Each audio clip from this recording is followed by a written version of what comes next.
शादीशुदा दिखने के लिए हमें चूड़ियां पहननी पड़ती है, सिंदूर लगाना पड़ता है, बिंदी लगानी पड़ती है, मंगल सूत्र पहनना पड़ता है।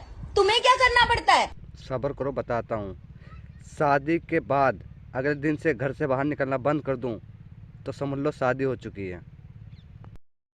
15 दिन के बाद अगर दोस्तों से दोस्ती छोड़ दी, मिलना जुलना छोड़ दिया, तो समझ लो शादी हो चुकी है। 1 महीने बाद अगर दोस्त फ़ोन करें और फ़ोन जल्दी से ना उठाऊं और दारू पीने के लिए जब वो बुलाए दोस्त, तो आने का नहीं करूं, शादी हो चुकी है।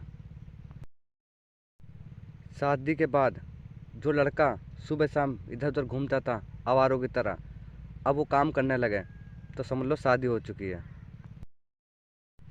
शादी के 1 साल बाद वही लड़का जो रिश्तेदारियों में आना जाना कम कर दे, तो समझ लो शादी हो चुकी है।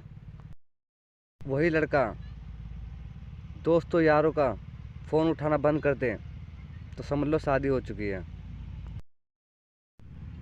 शादी के बाद अगर 1 साल बाद लड़का पैदा हो जाता है, तो समझ लो शादी हो चुकी है।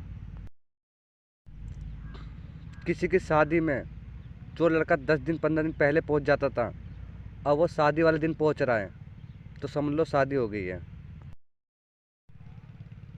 जो लड़का शादी में दारू बियर पी के स्टेज पर नाचता था, डांस करता था और रात भर रहता था, वो लड़का चुपचाप खाना खा के अपने घर आ जाए सीधे, तो समझ लो शादी हो गई है। कहीं पर बैठ के चौराहे पे या दोस्तों के साथ बात कर रहा हो और उस टाइम फ़ोन आ जाए और वो नर्वस हो जाए या भाग जाए या उठ के चला जाए, तो समझ लो शादी हो गई है।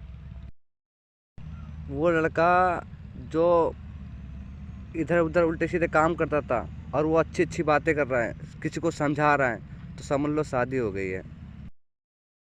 जो लड़का शादी और फंक्शन में या ऑर्केस्ट्रा में इधर उधर ताकता था, देखता था, और वो आज चुपचाप खड़ा होकर ऑर्केस्ट्रा देख रहा है या फंक्शन में चुपचाप बैठा है, तो समझ लो शादी हो गई है।